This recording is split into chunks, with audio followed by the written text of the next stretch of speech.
Sometimes I frame the course actually in a way in which we begin with Principle 12 because it's both a beginning and an end. It's the completion of a cycle. Creatively use and respond to change.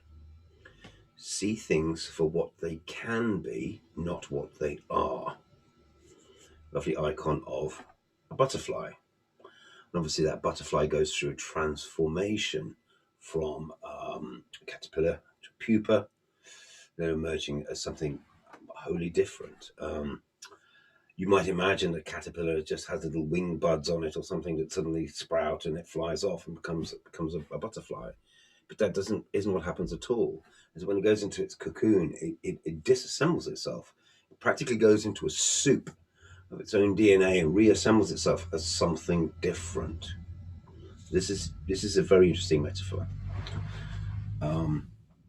So this principle has two threads: designing to make use of change in a deliberate and cooperative way, and creatively responding and adapting to large-scale system change which are beyond our control or influence. It's quite a thing, actually, sometimes, is to determine between those things that we can change and those things that we can't. And we can waste a lot of energy trying to change things that are actually very hard to change. And we might overlook strategically using our energy to change things which are quite easy to change. So it's good.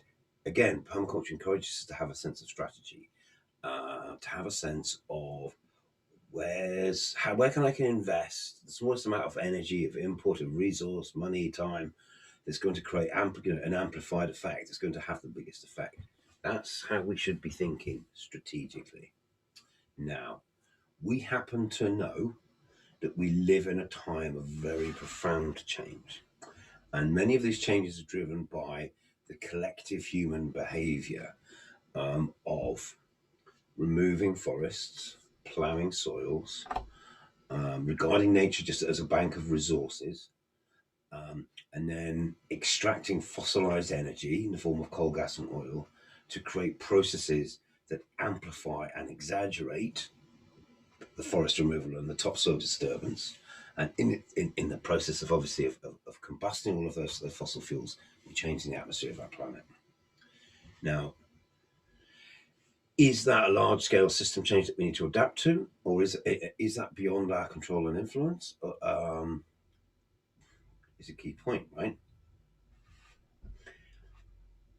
What we've been told very clearly is we're not going to be able to adapt to extreme forms of climate change events. It's not going to be possible. We can't predict when these extreme events are going to happen either.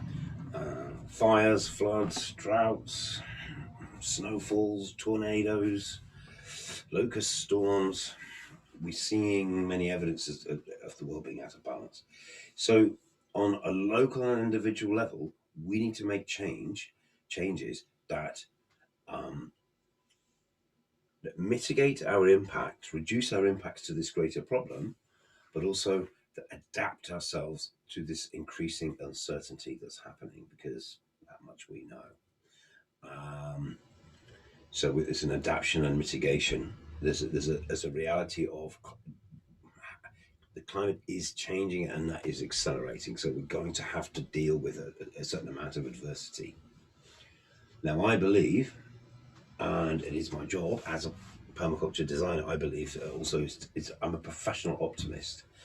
I think it is my job here to say it's not too late, and by collective action, by orchestrated, deliberate actions, perhaps we can change this very large collective impact of humanity.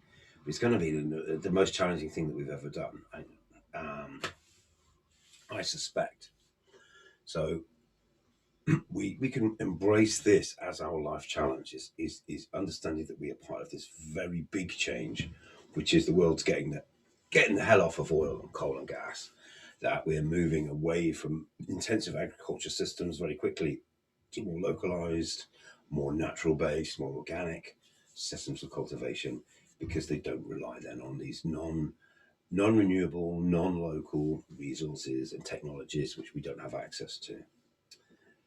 See things for what they can be, not what they are. See the potential in something. Right back at the beginning, we talked about seeing some manure and either being grossed out by that or thinking, oh, but I could transform that into compost. I could transform that into healthy soil, which in turn can grow healthy food. Um, as a designer, you need to be able to see past the present to see the potentials of the future. We need to be able to dream. We need to be able to create a vision, something that we can work towards. The acceleration of ecological succession is the most common expression of this principle in permaculture. For example, the use of fast growing nitrogen fixing trees to improve soil and to provide shelter and shade for more valuable, slower growing food trees reflects an ecological succession process from pioneers to climax. Change, in whatever form it comes, is inevitable. Change is the one constant in life.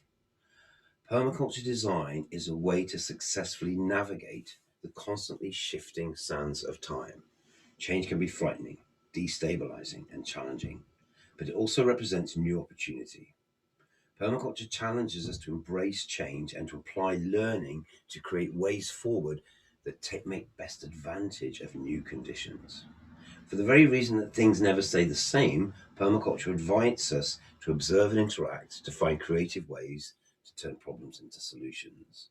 So, because the world is constantly changing, that points us back to principle one: observe and interact. We need to be ready to take on new information and begin to allow our own behaviors to change and evolve and modify. Go back to think about the process of succession. Think about where you are in your own personal life succession. Think about in your community succession, economic succession.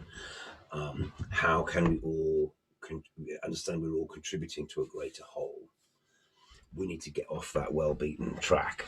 We need to explore the edges. We need to unleash small and slow solutions so we can begin to see the nature of how to move forward. These very let's not pull our punches in these very potentially dangerous times. As things destabilize and the things that we are familiar with become less familiar, it's very easy for us all to become disorientated. And then that's a small step down to turn against each other and start blaming other people for our problems or our frustrations, rather than recognizing that we're all in this together. We have to embrace the human diversity, the human family, to be able to respond to this absolutely massive set of changes that we have. So, yeah, thanks for your attention throughout these 12 principles. The image that I've got floating behind me here is of Trevlack Farm, and Trevlack Farm has been in the same family for 120 years or something like that. And in that time, we've met, um, two of the generations, and we've been part of a small part of that history for over the last 10 or 12 years. And what we've learned is that farm has always been changing. It's the priorities for what it's produced has shifted around before the war, during the war, after the war. That their methods have changed, again, to reflect those priorities, to reflect technologies, levels of investment, different ideas at different times. So surprisingly, in working with Trevlack Farm, we found them very responsive to change, that they have been ready to embrace change and not just be stuck in, well, we're a dairy farm, that's what we do, and that's what we've always done. So interestingly, is in the first time we worked with Trevlack Farm, which was in the autumn of 2010, we drew up a 25-year transition timeline. We tried to imagine elements of what we considered normal in 2010. We knew that some of those were going to drop away. We know that we're going to have to rise to the climate challenge. We know we're going to have to move to probably more organic and more localized kind of markets. But what are the stepping stones that get us there? We can't just stop everything and start again. We don't get the ability to do that. We're going to have to find a transitional process. And when we thought about that, we realized that the most significant change that's happened on most farms, and this is from my own observed and life experience, is they used to be full of places full of people, pickers, packers, people who managing, doing all taking care of the animals and whatever. But it was a place of people, and we've slowly displaced all of those people with machines. And in the process of disconnecting from the local community, because we no longer employ or interact with them in the same way, is farm marketing processes have become distant and sell to the milk marketing board, and that's distributed all over the country, sort of thing. And again, we felt very strongly that we were in a process of perhaps trying to reconnect to our community, of inviting people back onto the farm and to involve them in the processes, to make them feel part of what's going on there, and therefore understand in a very real way that the quality of the product that they're producing there is significantly different from perhaps what's on offer elsewhere, because of the thought that's gone into it, because of it's organic, because not just because it's organic, that's way too simple. But the farmer started to build a strategy where it's thought about edges, it's thought about integration, it's setting in motion of small and slow solutions, it's really valuing every element of the ecosystem and every part of it, and then rolling back the use of pesticides and using mechanical interventions that all of the time to control things. They've slowly gained the confidence to sort of let go a little bit and allow the farm to present its own diversity and to learn to value that diversity. Um, to stack edges back into the farm by introducing trees into the pasture fields, relaying and thickening hedges, reinforcing some of the sort of the edge features. There's so many ways, and then of course opening up social edges by having farmers markets or on-farm events, our permaculture courses, even whatever educational things, anything. But all of what that helps serve to do is to build relationships between the farm and the surrounding community, make people be more empathetic towards the farm, and obviously more likely, hopefully, to buy, consume, and enjoy its produce. So it's the certainty of change and working with that certainty of change.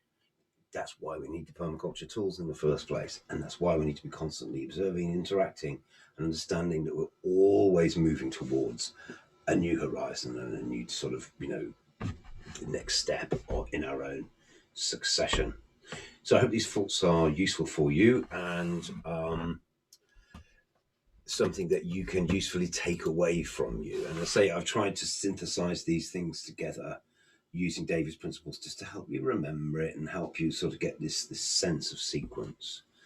Um, when we look at the farm there, we see all kinds of edges. We've got some very steep land, we've got wetland, we've got woodland, we've got some quite intensive pasture, we've got areas that are almost not cultivated at all or just passively grazed.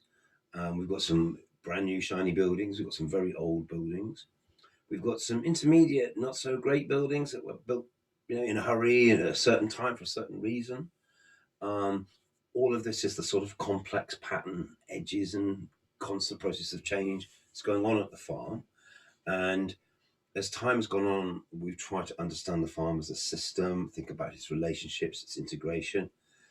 And I honestly think that all of these ideas within permaculture, these 12 principles, are really, really helpful, because it's created a language, conceptual language, a language of ideas and concepts that we can share and understand the complexity of even a simple little 100-acre farm sat on the edge between the hills and the plain, sat on the edge between Wales and Shropshire, between Paris and Shropshire.